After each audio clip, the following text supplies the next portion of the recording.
How come US congressmen have problem with legislation that is happening in India? How much US is interested in the religious freedom that is given in India? And most importantly, why US feels that what is being done in India is going to directly affect the bilateral relations between the two. This is exactly what the congressman of US has pointed out, that the FCRA bill is controversial in India, and controversial to an extent it might spoil the upstanding India-US bilateral relations. Hello everyone, welcome to Vajiram and Ravi's Flash News. My name is Shubhangi Singh, and in today's session we are going to understand that when we are talking about amendment to the Foreign Contribution Regulation Act bill, which has been already presented in the parliament, why it has been controversial. We have already understood that. I have discussed it in detail in this particular video in Flash News. But now why the contention is coming from outside our country? Why a US congressman feels that this is going to threaten the very existence of Christianity and how it is related to India-US bilateral relations. So when we are looking at this situation, what exactly has happened that Relay Moore, who is a US congressman, he has gone ahead and criticized the pending amendment in Parliament to Foreign Contribution Regulation Act, which is being perceived as a clear attack against Christians. Now in this context, what we have to understand that what he is pointing out towards is the fact that how foreign contributions facilitate the presence and protection of Christian institutions in our country. And this particular act is going to take away that facilitation, the protection from these Christian institutions. And he has gone ahead and also pointed out that if the bill is passed in the present form, then this is going to be a contention point, a red line between the India-US bilateral relations. So this is where I would like to ask you a question. Do you think a country should have a say in what is happening in another country? Because this is an internal matter. We want to regulate how the foreign contribution, foreign funding is coming.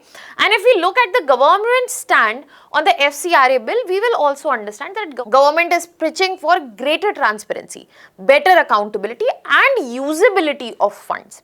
Now this is what is being viewed as excess state control, which also does have concerns, but at the same time, does it give the right to US lawmaker to comment and to an extent that it affects India-US bilateral relations? What are your thoughts on this? Let me know in the comment section. But when we are looking at this particular topic, you have to understand that when FCRA bill was introduced itself, this contention, this concern has been present in form of a debate where regulation is on one side and unfortunately we are looking that religious freedom, which is a fundamental right in our country, it has come on the other side. So the debate is how to balance both of these without compromising either. So when we are looking at this, the first thing that we of course need to understand that what exactly is FCRA bill 2026 proposing. So when we are looking at foreign contribution, we have to understand this act is going to regulate that, but foreign contribution to what institutions? Foreign contribution to any NGO, foreign contribution that is coming to any charitable trust, religious institutions, organization, educational institutions and any other associations which are receiving foreign donations. And this bill is going to cover all of this. Now when we are looking at this given bill, first we have to understand that this is an amendment bill. The original act is from 2010 itself. Now this act regulates all kind of foreign contribution that comes to NGOs, charitable trusts, religious organization, educational institutions, associations which are receiving foreign donations. And in this context, the amendment which has been proposed will affect the foreign contribution coming to these entities itself. Now, what are the proposed changes? We need to understand that. So the first and one of the most contentious points in terms of changes is the designated authority which has been put in place. Now when we are talking about this authority, it is going to be a central government authority which will be looking into that how the management of foreign fund is being done, how the management of assets coming from the foreign funds is being done, and this is also going to be the authority that will be acting if the registration is closed. And this is going to be the authority when the registration is cancelled, surrendered or expired. All of this will be handled in this particular authority. So what it gives centralization of power. Everything is in control of this state appointed authority. Second key proposed change is about activity. So if any institution, entity is getting foreign funding, then if they want a renewal, they have to do something. That means they can't be lying idle for the whole year and then all of a sudden ask for renewal. They have to fulfill a certain minimum activity requirement, which is being defined by the Act as received or utilized less than rupees 10 lakh in foreign funds over the previous 2 financial years. Now, in if 2 financial years, if you have received or utilized less than rupees 10 lakh funding, then it is okay that you might be able to get the renewal done. Another key change here is the minimum activity requirement. So what government is saying that if you are lying idle for the whole year and then you are coming here and asking for renewal, we will not be giving it to you. We will give only the renewal if you have utilized more than 10 lakh of funds and you have been funded more than that. So in this context, if utilization and receiving of funds less than 10 lakh, then you might not be able to get the renewal altogether. Now this limit of 10 lakh has been placed for 2 financial years. Apart from that, there have been very tight financial controls that have been directly placed. That means there will be greater restrictions on the transfer of foreign funds, how it is coming, from where it is coming.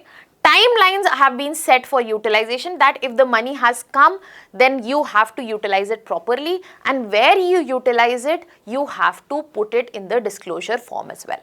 And the most important one, which will actually might ensure better, greater transparency, is that mandatory disclosure of what projects you are taking, what activities you are handling, what is your website, what is your social media account, so that there is no diversion and misuse of foreign funding that is coming in. So as of now, it might seem like a big task and excessive state control, but let us look at the numbers to understand that yes, regulation is required.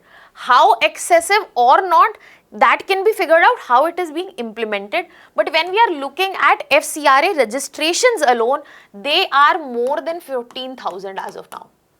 And when we are looking at foreign contribution that has come in our country from 2019 to 22, in these years alone has been more than 55,000 crores.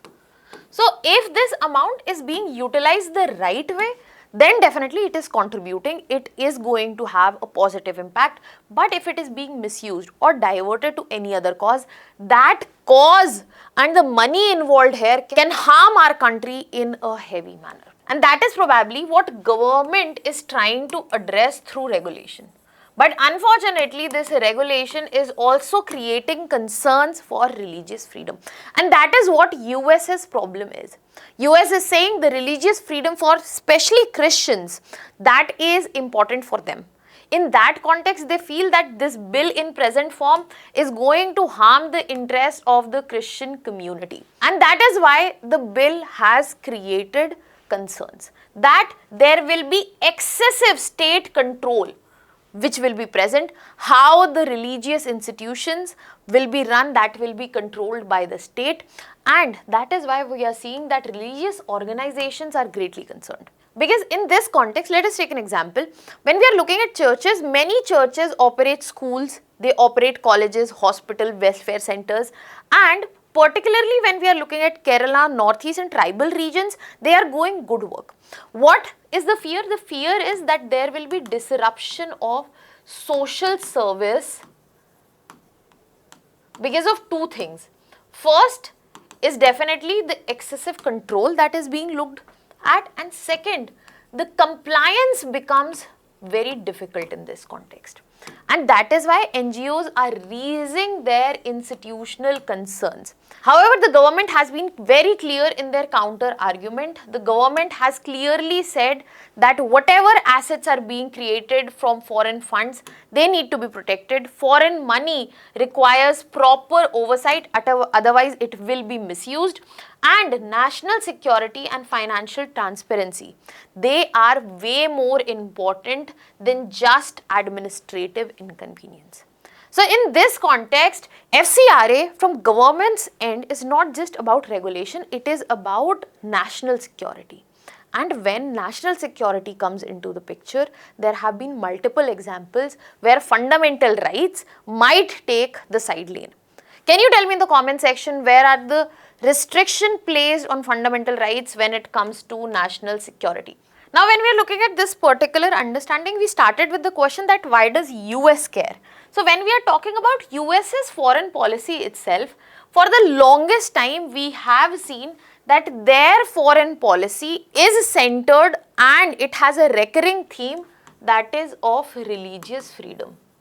Of course, they definitely give concessions to the countries they want to, but this is a major pointer that they consider for bilateral relations. So what do the US lawmakers do? They continuously monitor the religious liberties, civil society reforms, human rights, NGO reforms in the given countries, and these issues, they are part of congressional debates also, state departmental reports also, because if you remember recently US has levied tariff on India for usage of forced labor.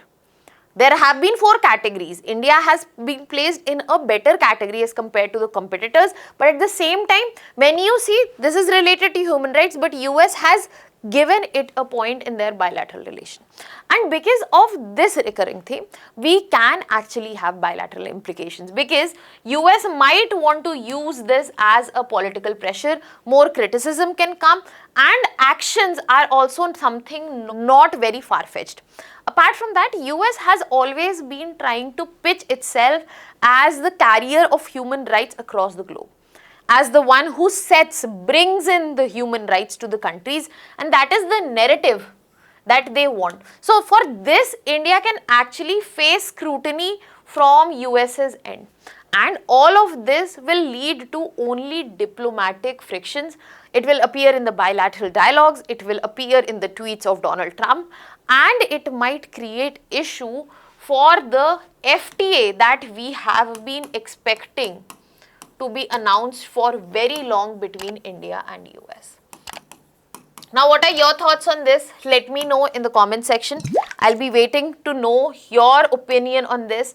In the end, I'll be leaving you here with a very simple prelims practice question. Let me know the answer to this in the comment section. That was all from my side. Thank you so much.